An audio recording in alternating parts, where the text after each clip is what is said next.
Welcome back. It is yours truly, Nick, a Movie AV Impulse, and I would like to welcome you to my new segment, Life Lessons.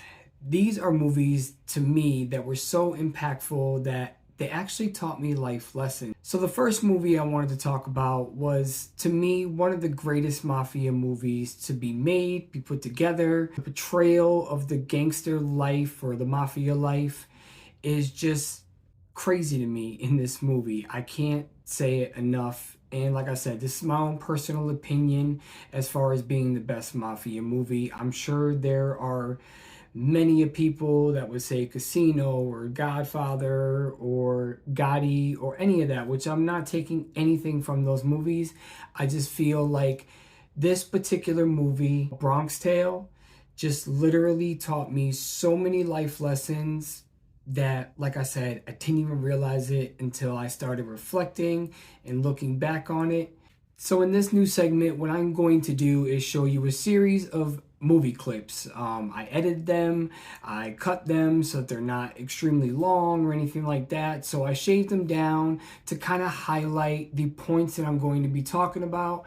And then what I'll do is afterward, I will dive into a little bit of my personal life and what that particular scene meant to me. Now, I'm not saying that these are life lessons and that I never made the mistakes, but these kind of helped me grow into the person that I am today. Without any further ado, right after my intro, we are going to get into the very first clip. And just let me clean house real quick. Hit that like. Hit that subscribe if you like what you see. And once again, I'm going to pay homage to the greatest mafia movie, A Bronx Tale.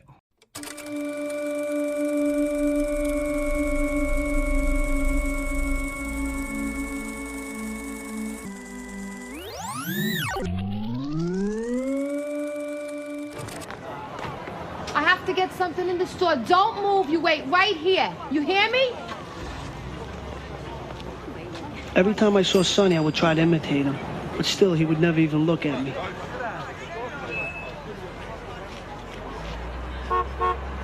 Sonny had 5 fingers, but he only used 3.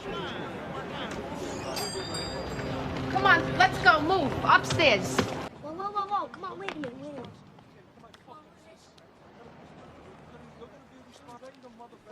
It's Sonny.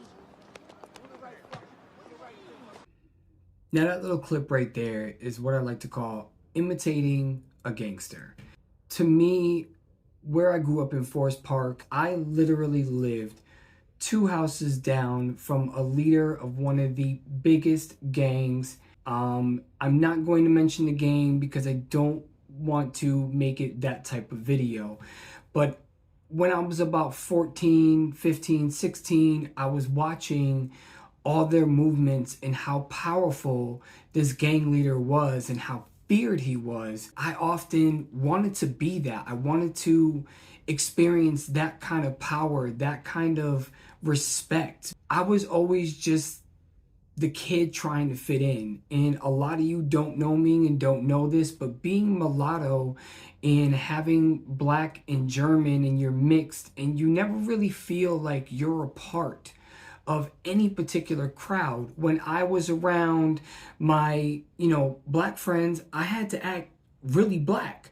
And when I was around my white friends, I had to act very civil and, different. And like I would go into these people's houses and they would look at me funny.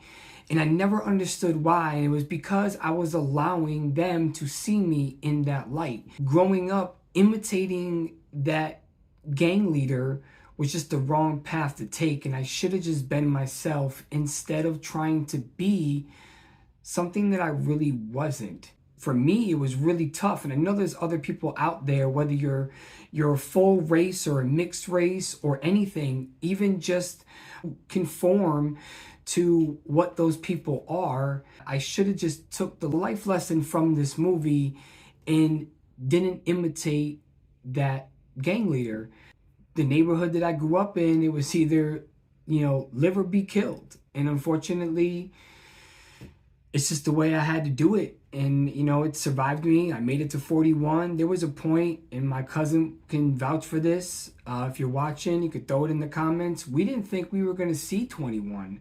I didn't think I was even going to see 18 at some points because of the neighborhood and the environment that I was growing up in. Did I have a period in my life where I say between 8 years old and 13 years old were the best times in my childhood, because my mom and my stepfather who raised me, they were getting along and things were great. And we lived in a really nice neighborhood. And then we moved right back to the ghetto when, my mom and my pops got divorced. So I'm just saying, imitating a gangster just isn't the coolest way to go. Let's get into that next clip. What are you, a Yankee fan? Yeah. Sit down. So you must be pretty upset after the Yankees lost. Mickey Mantle, is that what you're upset about? Mickey Mantle makes $100,000 a year. How much does your father make? I don't know. You don't know? Well, see if your father can't pay the rent. Go ask Mickey Mantle and see what he tells you. Mickey Mantle don't care about you, so why should you care about him? Nobody cares. From that day on, I never felt the same way about the Yankees again. Now that, to me, seeing C, or Cologio, I think I said that right, as a kid, and Sonny talking to C, that scene in this movie was probably one of the more powerful scenes for me, because in reality, nobody cares. Okay, so let me give you an example. I'm the biggest Jay-Z fan you will ever meet in your life. Everything that Jay-Z has done, albums, documentaries, I own them all. I mean, I used to have a scrapbook of like photos of his albums and all types of crazy stuff. I was a super fan growing up. If I can't pay my rent, do you think I can call Jay-Z and say, hey, I can't pay my mortgage this month. I can't pay my rent this month. But in reality, we think that these celebrities owe us because it's quote unquote us that made them famous. Whereas some of that statement is true, but they don't owe us. They work hard to get where they're at. So, and most of the time, most celebrities, basketball players, football players, rappers, they all go broke if they don't invest their money. And unfortunately, I just learned at a very young age, especially watching this movie, is that nobody cares. But in reality, whose responsibility is it to pay my rent, to pay my bills? It's me and my wife's to take care of our family. To me, that's always been the strongest statement.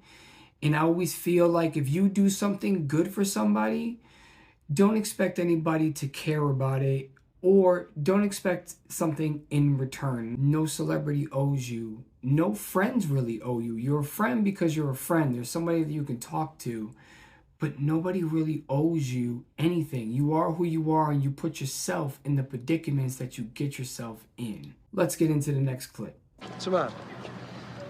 This guy Louis Dumps over here, he owes me $20. It's been 2 weeks now, and every time he sees me, he keeps dodging me.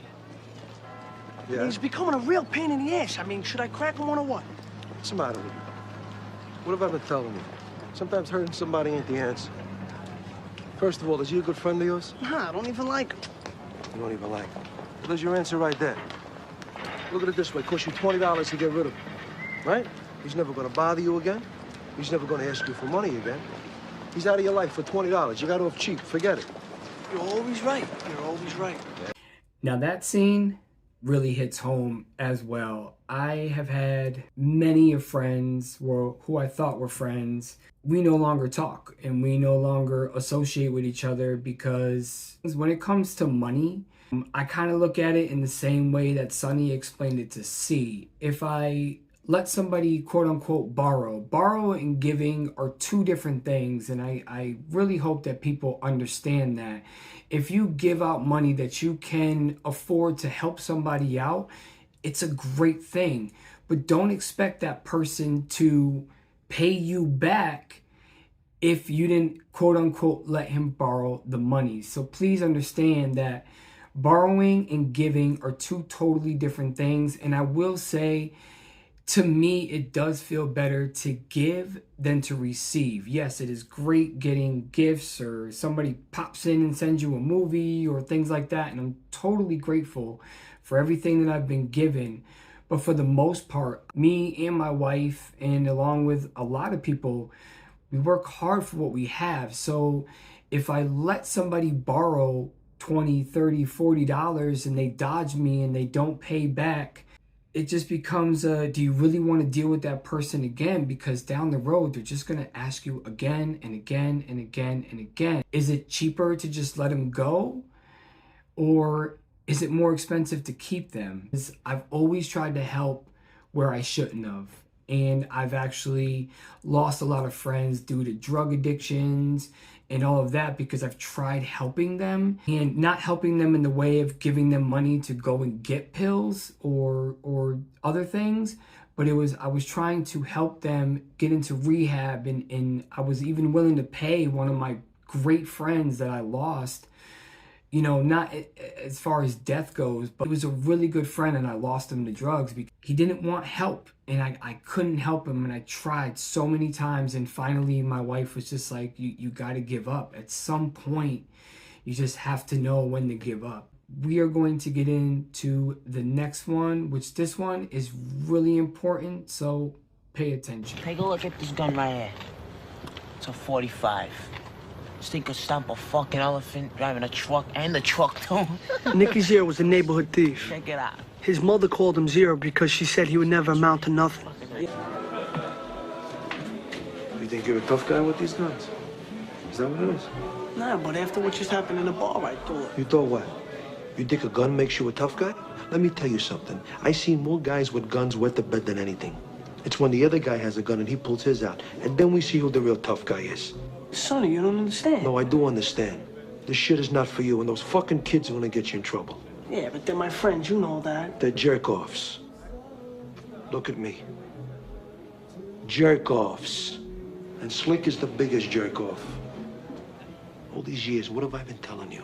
Yeah, I know. Stay in school, get 2 educations. I know. That's right.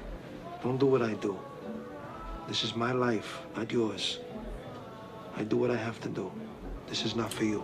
Now that one for me is another very powerful scene. And for me, the life lesson that I learned, which I wish I would have followed a little bit better, is this particular segment, because it's going to lead into the next video that I'm going to show you. But I have been put into so many predicaments that I either had to fight my way out, had to do some crazy shit to get out of a situation. I feel like if I would have just took this movie in a little bit more when I was in my teens, and I really wish I would have went with my gut, because a lot of the times my gut has always told me, you're in a bad situation, get out of here.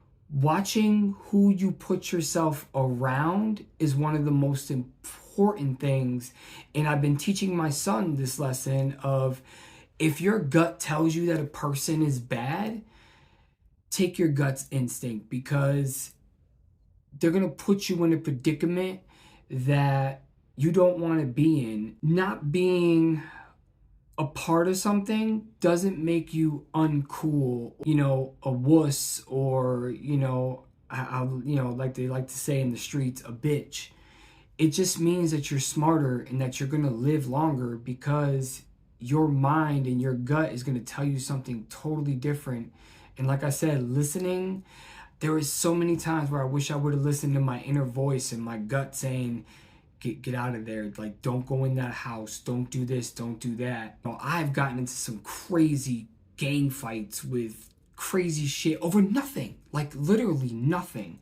So I really wish I would have took this into account. What's up? This gentleman in the restaurant, I asked him to leave. Is there a problem here? The problem is your man here says we're not properly dressed, like our money ain't green. We just want a couple of beers. A few beers, that's it. That's it, we'll be on our way. We ain't looking for trouble. Spoke like a gentleman. Give me the beers. Go ahead. I appreciate it. No problem. All right.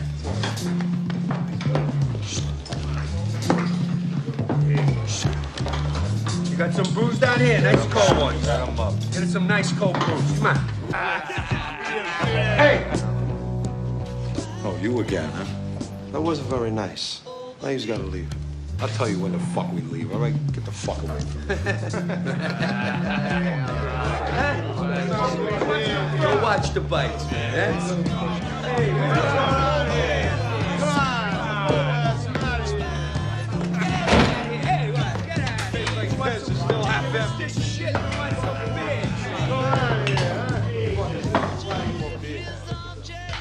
Now you can't leave. I will never forget the look on their faces. All 8 of them. Their faces dropped. All their courage and strength was drained right from their bodies. They had a reputation for breaking up bars, but they knew that instant they made a fatal mistake. This time they walked into the wrong bar. Becky, look at me. I'm the one who did this to you. Remember me. Now, you can't leave. That represented right there of that guy being a tough guy. But there's always those other ones that are really not tough guys, but because they are with that group or that gang, they think that they're tough guys. I say it like this.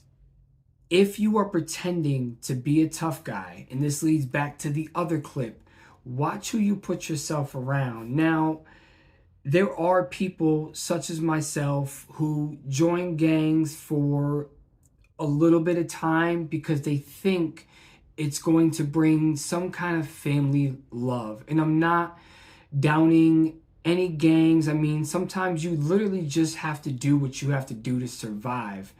But also remember, if your mind state keeps telling you that there's nothing else for you, then eventually that is where you are going to lead yourself. And there's always something out there. So if you're stuck in this life, don't give up.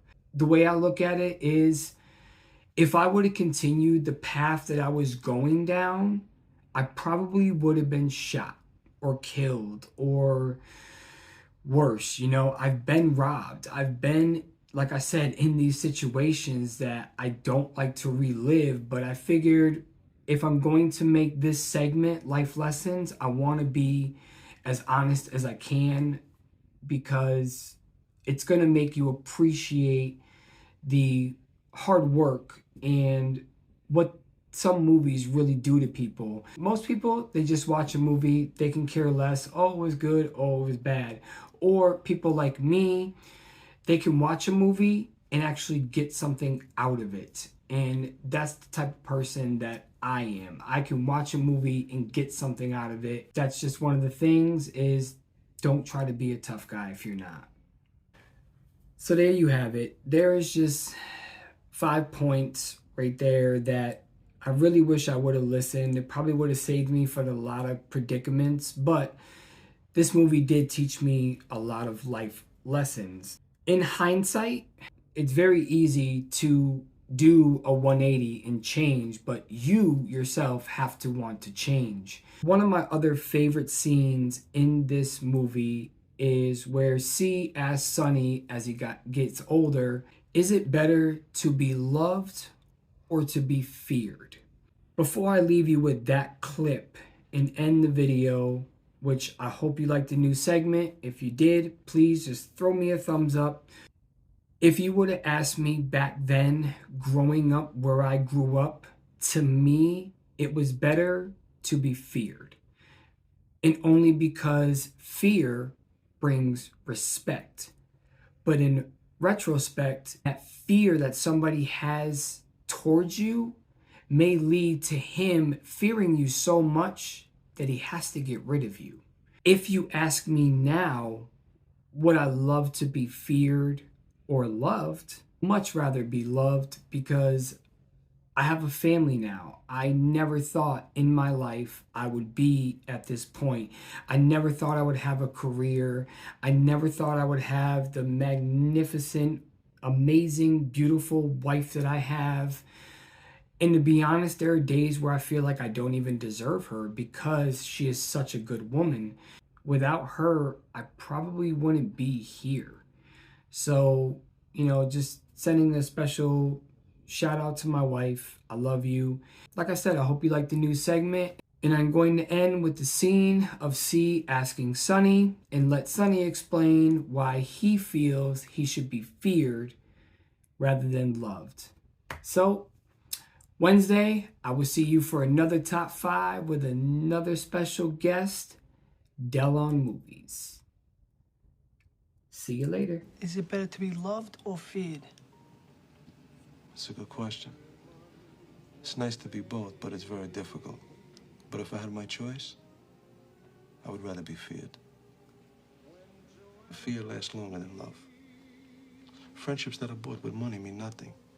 You see how it is around here. I make a joke, everybody laughs. I know I'm funny, but I'm not that funny. It's fear that keeps them loyal to me. But the trick is not to be hated. That's why I treat my men good, but not too good. I give them too much, then they don't need me. I give them just enough where they need me, but they don't hate me. Don't forget what I'm telling you.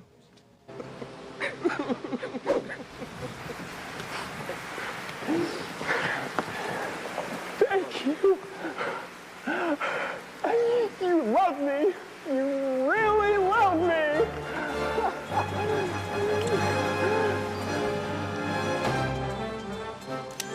You're not going anywhere.